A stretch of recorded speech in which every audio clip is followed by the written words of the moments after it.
My name is Matt Rissell. I also have two folks with me as well from the TSheets team. We have our head of PR, Kelsey, and our head of platform and partnerships, Kyle, which Kyle proceeded to tell me, he's like, I'm really here because I want to build get at least three or four companies to partner with on our platform. And I said, I thought you were here to see me.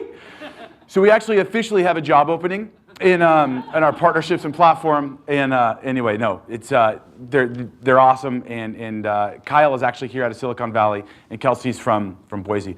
A huge thank you to Sinir. So this is an awesome conference, and just watching the networking and the value that I know we have gotten out of this conference for the past 4 or 5 years that we've sent people here. Sunir and we go back 10 years. We were trying to partner with FreshBooks back forever ago, and it wasn't the best partnership in the world, but it was certainly an attempt at one, and it was a great one. We were both trying to figure out how to make it work. But a huge thank you. If we could give Sunir a big round of applause. Thank you for putting this together. And thank you very much for inviting me. So here's what we're going to do. We're going to tell you guys just a quick story about TSheets and how it got started. And then we're going to show you just less than 10 seconds on our product so you understand what we do. And then we're going to talk a little bit about, big moments, milestones in our story. And it's going to include the Intuit, et cetera. And it's always great to hear, people love to tell the success part of the stories. And it's always a little bit better, I think, when you hear the not so great part of the stories as well. So hopefully we get something out of this. And this is a whole lot more interesting if you guys ask questions. In fact, do we have t-shirts? We do. You sure? Possibly. No, we don't. That's okay. We don't have t-shirts. And usually I throw t-shirts at you when you ask questions, and that makes people want to ask questions more. But we forgot our t-shirts. So with that being said, it's just a whole lot more fun because we're talking about what it is you want to talk about. All right. So TSheets. This is how we got started. And you might, you maybe think hey, the founders of TSheets had this great big plan, and they saw this huge need in the marketplace. And that is just simply not the truth. So what happened is I owned a company prior to this. It was Cartridge World. The cartridge manufacturing. You go to the location and refill your cartridge sort of a deal. We had 4 locations and about 35 employees. And one of my most honest employees, she was closing down the front of the store, said goodnight, wrote down her time on a little piece of paper, stuck it in the manila folder. I said goodnight. I said goodnight. And for some reason I said, should I check her timesheet? I was like, no, I've never checked anybody's timesheet. I drug myself up out of my chair, and I walked over to this manila folder, opened it up, and I looked at it, and I looked at my watch, and I was like, no way! She had given herself 15 minutes. Which you're thinking, that guy is a lunatic. Why does he care about 15 minutes? Well, small business, super tight margins. I knew not everybody was as honest as she was.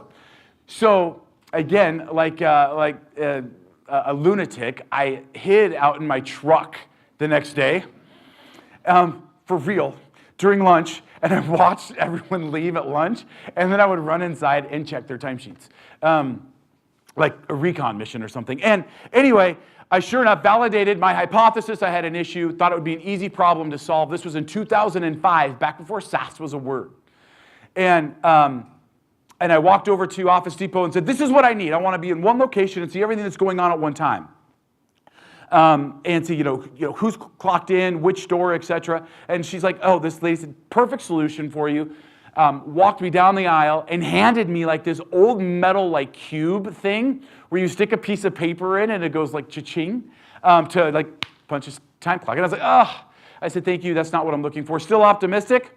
Walked back across the parking lot, sat down in front of Google, and started searching for everything. Timesheets, time tracking, everything. And literally nothing existed. Kronos had this version of something that we wanted, but it was 20 grand to implement. Anyway, I called up Brandon, who is my co-founder, and I said, Brandon, this is what I need, described it to him. I said, can you build this for me? He's like, oh yeah, built me this basic version. Our bookkeeper processed our first payroll, and we saved $2,400 on our payroll. That was big money. And she turned to me and she said, she turned her chair around towards me and said, Matt, this system is amazing. Can you sell it? I said, I don't know. I mean, this is back before, people were taking an instance, and I'm like describing to you what SaaS is. That was dumb. Anyway, and I said, I don't know. I called Brandon up right there. I said, Brandon, can we sell this? And he said, oh, yeah. And that was the beginning of TSheets. And it was a super slow start. So from the outside looking in, you kind of see this super, high growth hockey stick, which we ended up cracking the code eventually. But it wasn't always that way. So really quickly, this is what TSheets does. We are a time tracking system where basically you could sit anywhere in the world as a business owner, see who's working, what they're working on, how long they've been working on it. And as a business owner, you're now in control of your single largest line item on your P&L. Because people are like, Rissell, time tracking? I mean, A, couldn't you come up with a better idea? And B, it's just not that important. And people typically get all excited about payroll.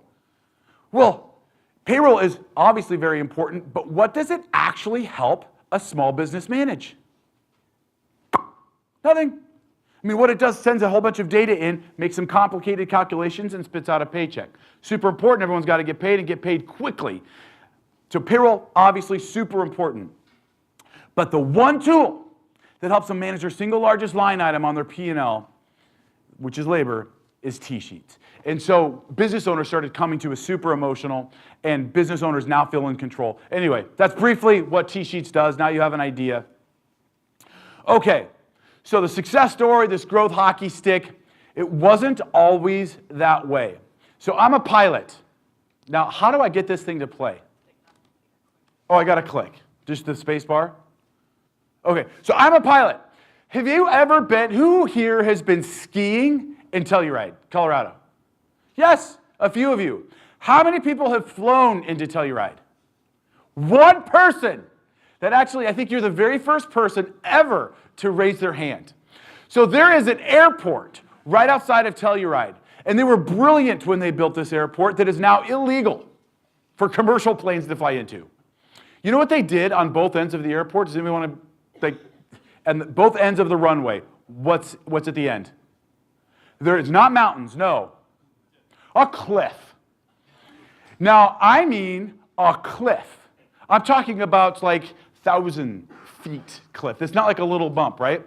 So, this is a lot like starting a company. You sit at the end of the runway, you get a plan. You go through your checklist, your business plan, and you think, okay, can I do this? Uh-oh. How do I do this? And this is an actual plane taking off there. So he's going down the runway, just like you would in your business, right? And you're like, I've got a plan, we're gaining momentum. We think that we're going to take off, but we know that we could run out of money at some point. And when you get to, let's say, about right here, and you don't have air, what are you going to do? Ho! And they obviously make it. Well, I will tell you, we actually sat. Now everyone's watching this. I don't know how to get it to stop.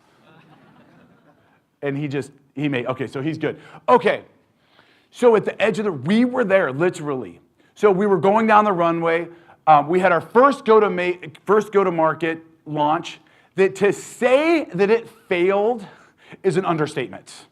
It was like we planned this big announcement. If you guys are interested, I'll tell you later. That's not a part of it. It was a flop. It'd like be going and watching a rocket. It was you expecting to launch, and you go out there and like the engines don't even turn on. I mean, it was absolutely horrible. So we had our first go-to-market failure.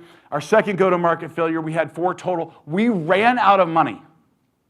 So the good news is that I learned how to be a CFO in my last company, and we literally could see the end of the runway. And we got a little bit of publicity, and the comment section were of online. It was mobile period time tracking period. Worst idea I've seen today.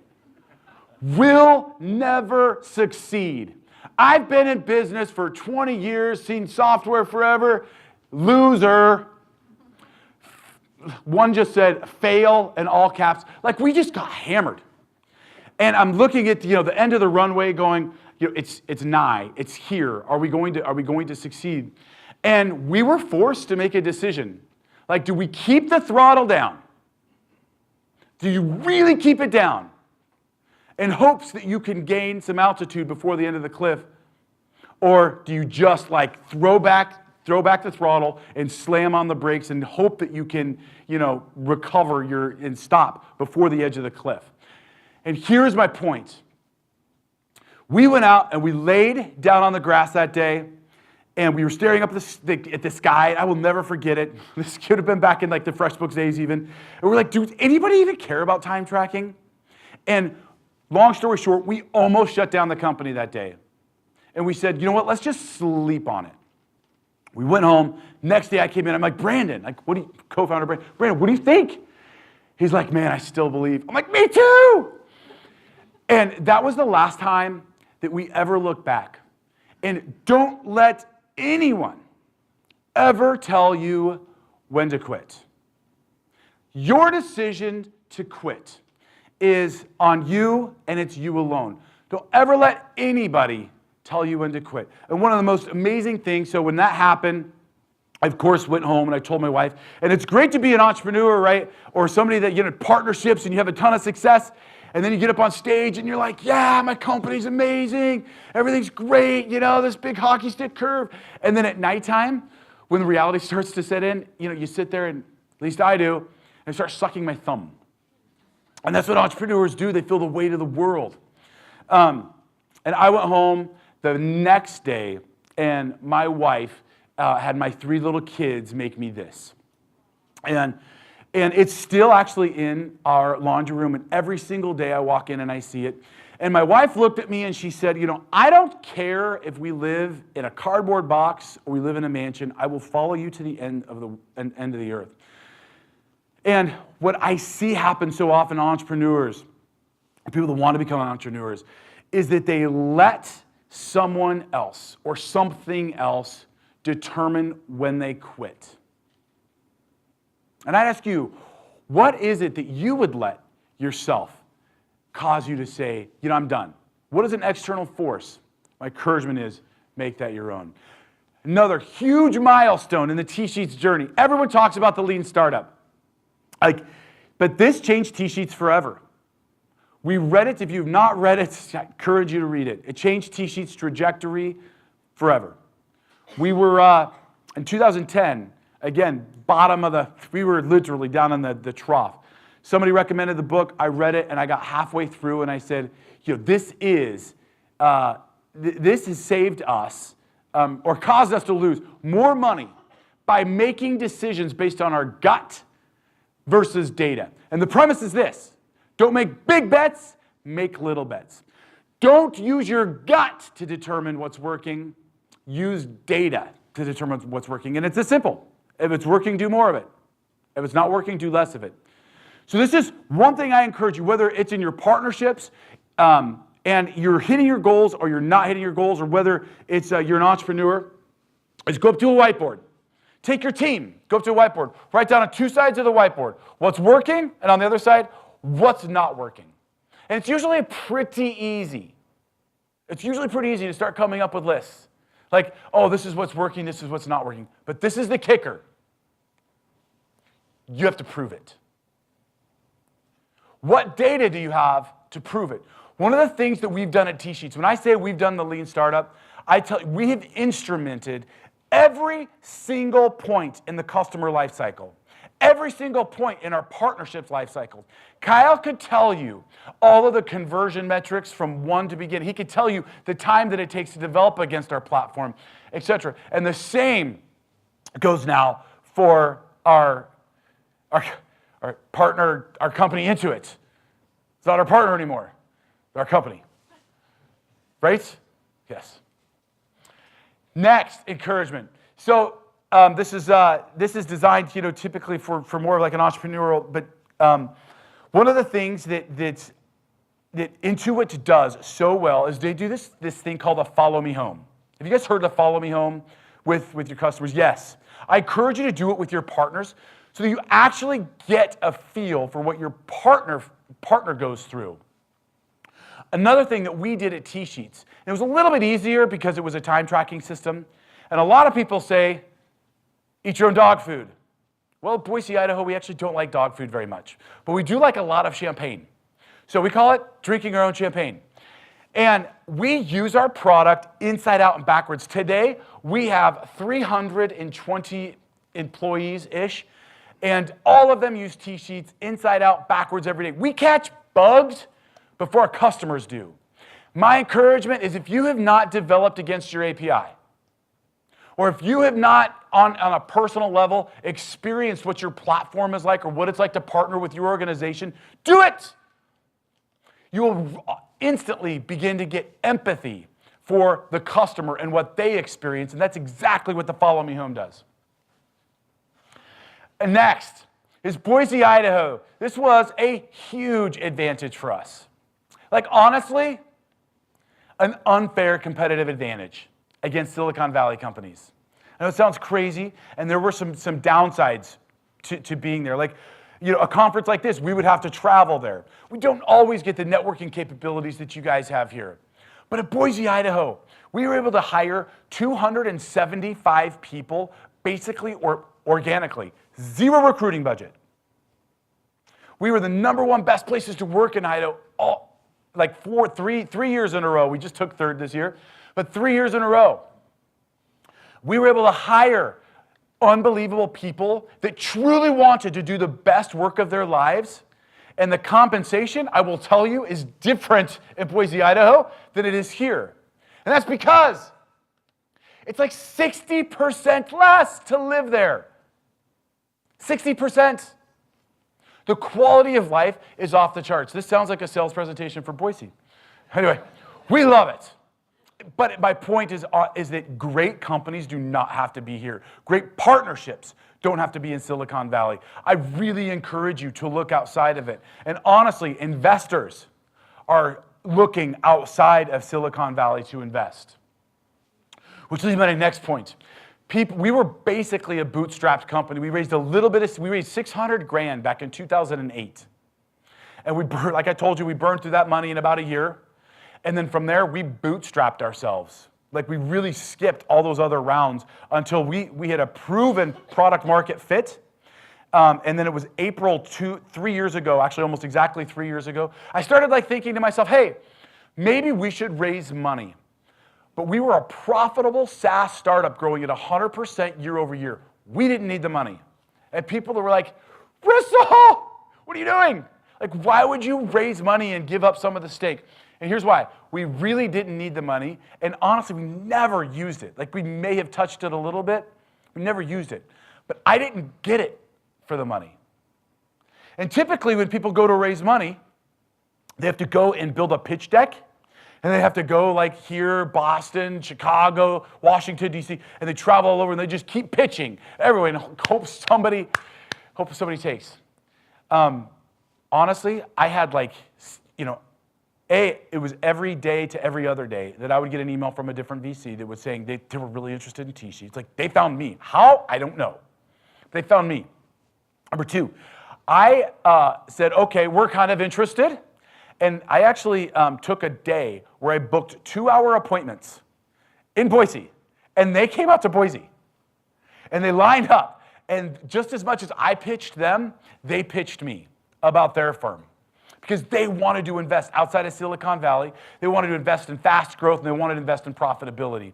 And what I wanted, and the reason we did it, was I wanted their brains.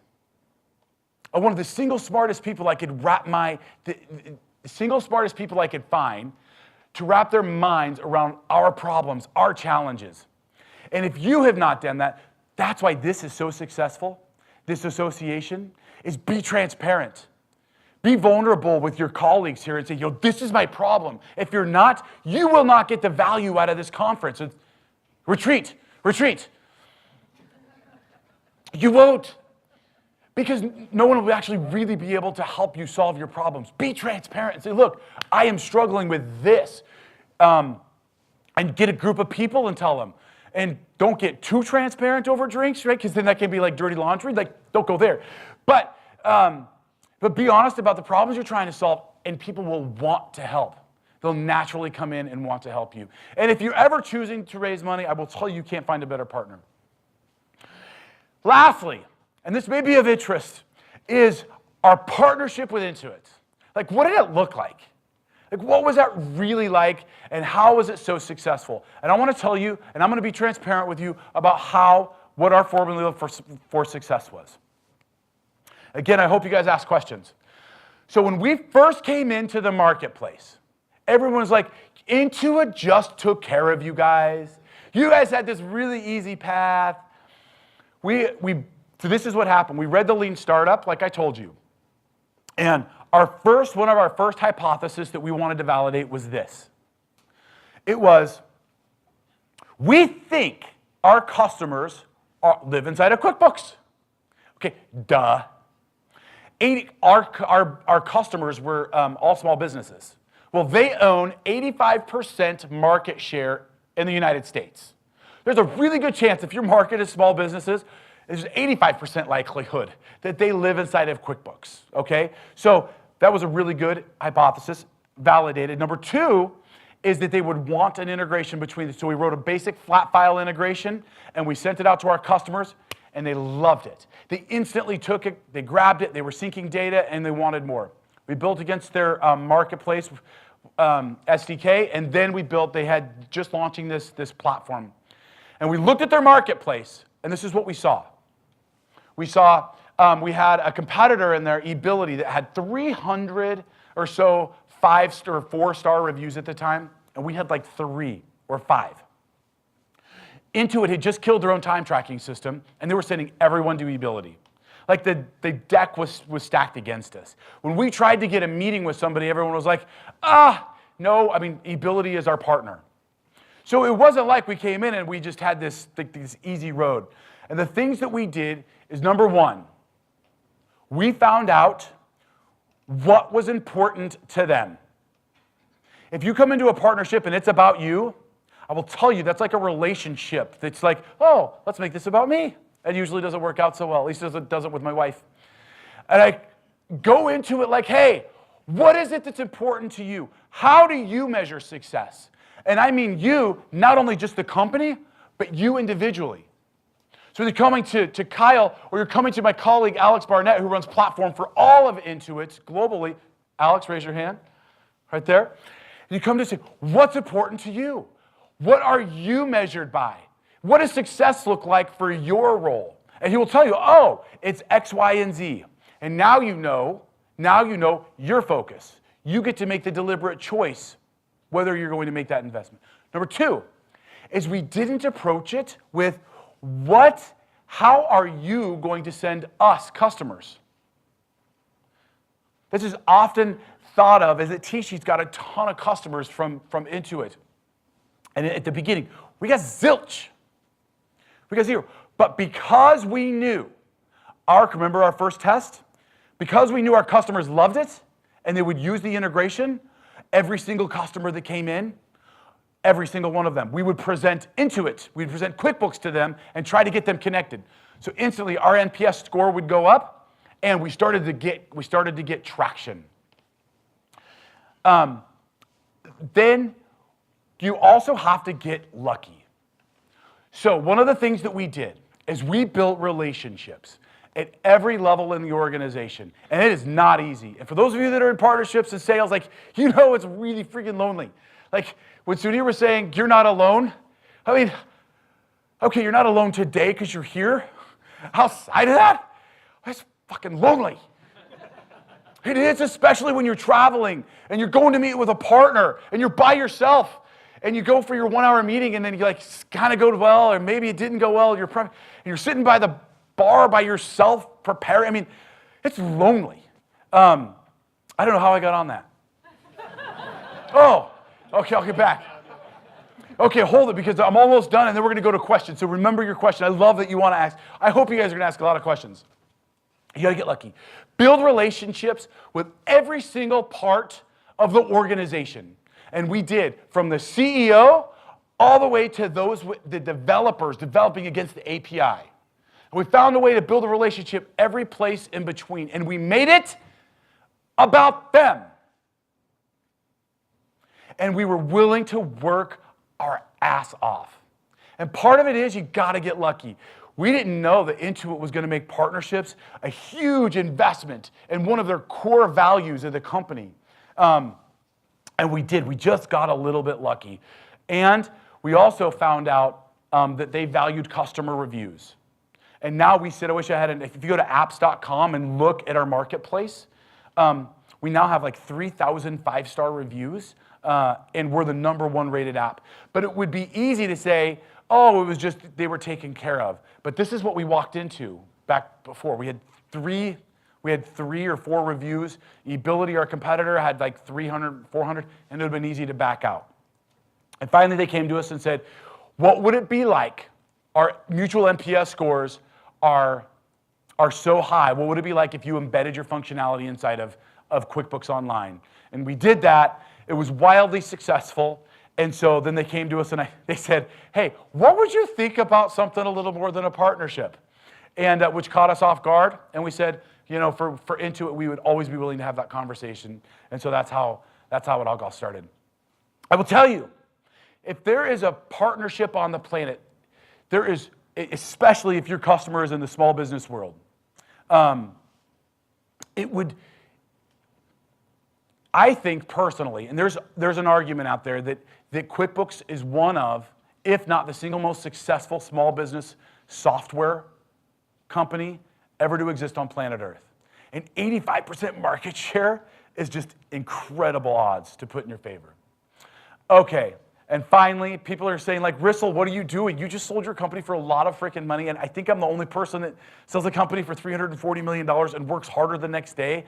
Again, I think I'm just, I don't know, I lost my mind. But I'm having fun, and the partnership is just taken off, so we're super excited. Now, I would love to answer questions and just have a dialogue. You're up.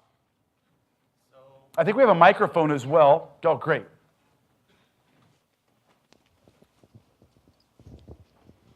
So your partnership story really resonates. It's a very interesting story where you started with just an integration. Intuit didn't even know who you were, and you were able to actually build it through a relationship. You said lucky, but it wasn't really lucky. You had a reputation for flying your plane to Silicon Valley and actually literally walking the halls of Intuit on a weekly basis. Isn't that right? I mean, you literally were very deliberate about the relationships you were building, and they weren't so much lucky, but maybe you could just share more around sort of that partnership angle and building those relationships even before you got to the invite where you were invited to embed TSheets into Intuit. So, how did you know we walked the hallways? Because your reputation precedes you. So, you know, he's like, okay.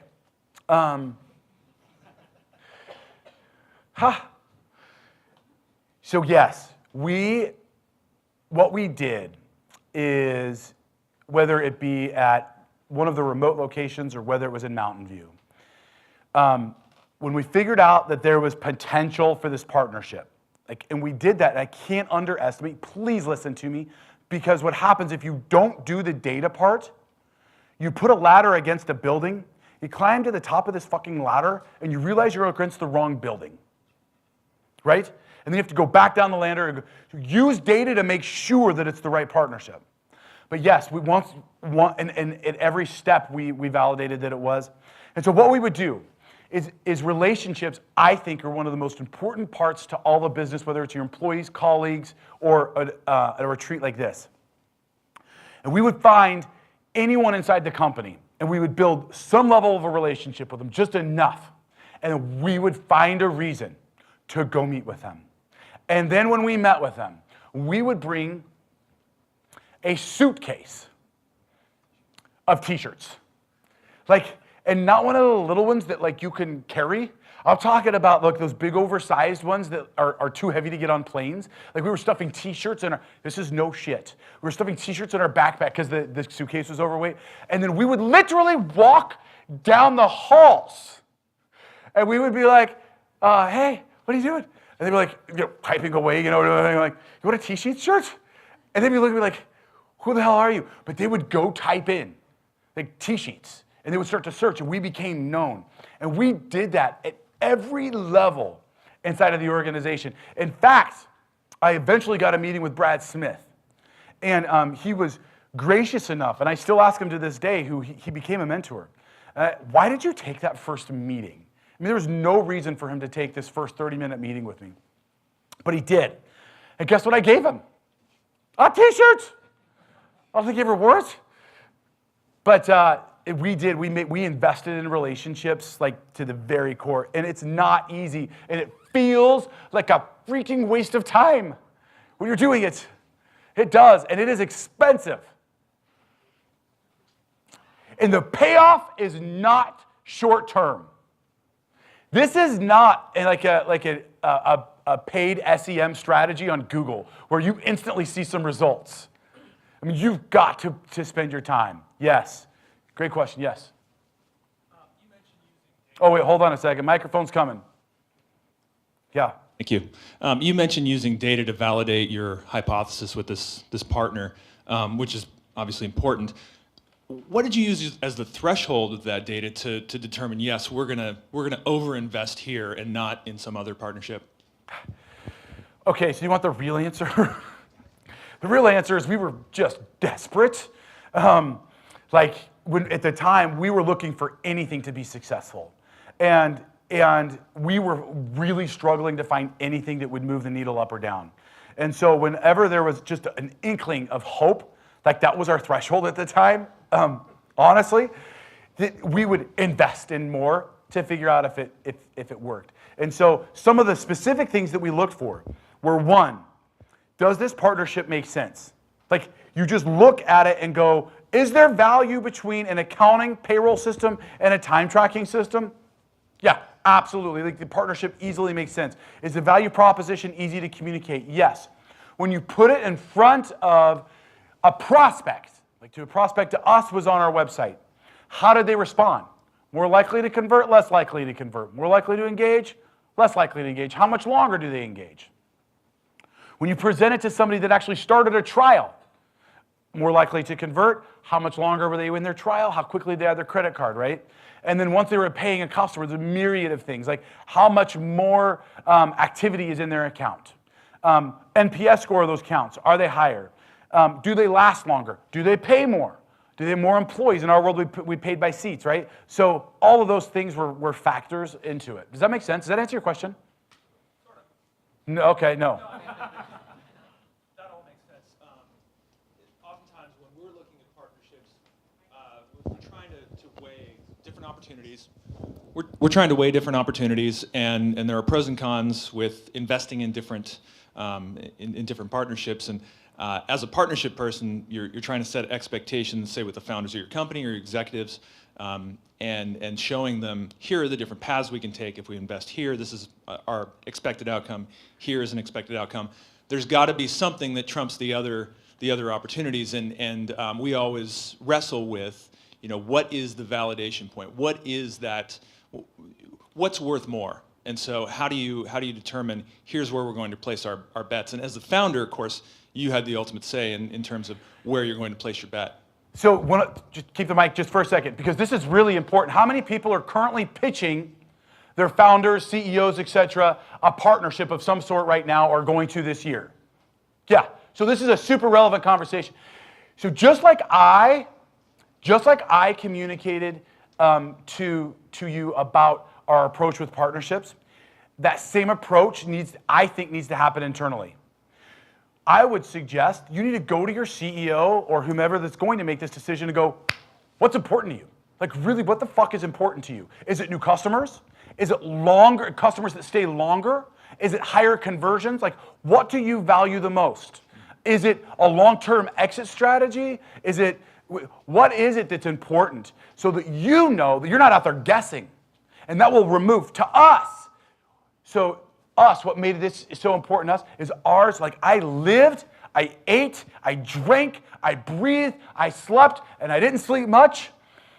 Growth. Top line growth. That's all I thought about. I didn't think about operations. I didn't think about buildings. I didn't think about anything except how do we grow faster? Like, it's all I thought about. And so when there was something presented to me, the first filter, what was the first filter? Growth. And you need to find that first filter for your CEO or founder, and then bring them the best partnerships on the planet that will fill that need. Is that helpful? It is. Thank you. Yeah. Okay, great. Yes, other questions? Yes, in the back. Hi, great presentation. You've mentioned NPS a lot, and we do our own NPS work at LogMeIn, but I particularly was captured by the comment, Intuit coming to you, your NPS and our NPS, and then further on, the NPS about this segment of customers. Could you just talk about how you look at that and its strategic element to you? Okay, so NPS, first of all, normally, I don't know how I have this anymore. Normally, I discount people that give me NPS scores all of the time because most companies use it as a marketing tool. And when we approached NPS as TSheets, we approached it as, look, I think at the problem, honestly, we were saying our churn is starting to slip up further than what is comfortable for us. Let's figure this out. So ours was truly going, okay, what do we need to do to improve the quality of our customer base? And so just like our approach to everything else, we approached it with a super data-centric approach. And if it was an ugly score, we were going to live with it and figure out how to improve it. It wasn't trying to manufacture a marketing tool. So we trusted our NPS score, like I trust it emphatically. So number one is you have to ask yourself, do I believe in my NPS score? Number two is you're kind of hinting at this. I think Intuit was really not all that forthright with us. It's with, here's our NPS score when we're together. I wish they would have been. Maybe the price would have been a little more. But anyway, I'm kidding. But they would say, and they would infer, their customers liked it. And then we would ask questions. What do you mean customers like it? Oh, they're more engaged. And then you find out more. And then what you're finding out is really what they're looking for and what drives their success. And so for them, NPS score was super important because one of the things that Intuit really, what they really love is the number of connections between our customers that are using all of our products like TSheets, Payroll, QBO, and our partnerships, right? And so really, so once you find that out, it's like, how do we get more connections between our customers and their customers? Does that make sense? And that's how we looked at NPS score. Great question. What else? Anything else? What are you doing at Intuit these days? Great question. I am leading the TSheets segments.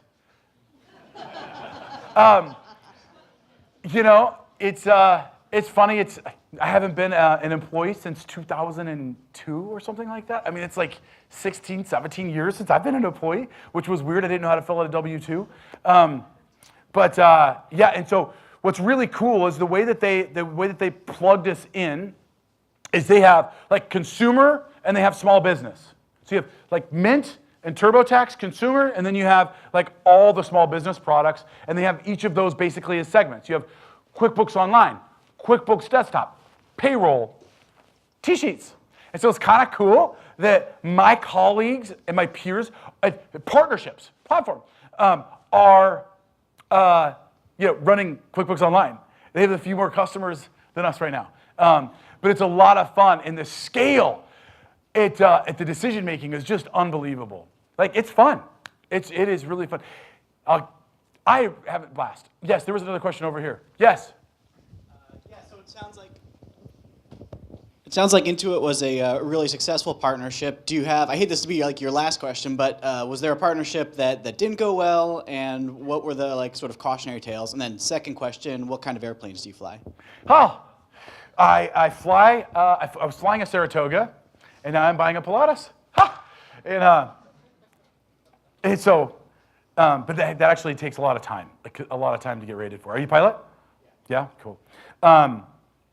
Okay, and the first, bad partnerships. So, yes, like we have a bunch of partnerships where we over-invested that never really came to fruition. I would not name names because that's not fun for anyone.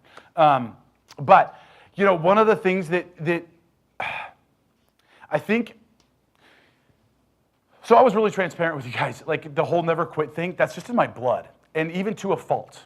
And sometimes you have to know when to say quit. And like Seth Godin talks a lot about like when to say quit, which is super important. My pain threshold is really freaking high, unfortunately. And there is a cost at that. Like sometimes that's good, and sometimes that's really bad. And so we would continue to invest in some partnerships. And it's always good to evaluate, like, hey, from the very high level, does this make sense? Okay, it really makes sense. Is there a path to figuring out how we are going to win here? And one of the things that we ran into was there were some that just simply did not value partnerships. And they said that they would, and then over time, over years, they just never actually invested into them. And some did, and we got less traction than we wanted to. So there were all different levels of partnerships. And now just as TSheets, I mean, Intuit, Alex, we have how many partners? Like 500? 600 apps on the App Store. Currently right now, TSheets has 20 developers developing against our platform. And a ton of them are being like ridiculously successful. And so, yes. Is there another question? I mean, okay, one more question. Unless, did that? That's great. Okay. There was another one over here. No? No more questions? Awesome. Well, thank you guys very much for having me. I wish you the best at your retreat. And Sunir, thank you for inviting me to be here.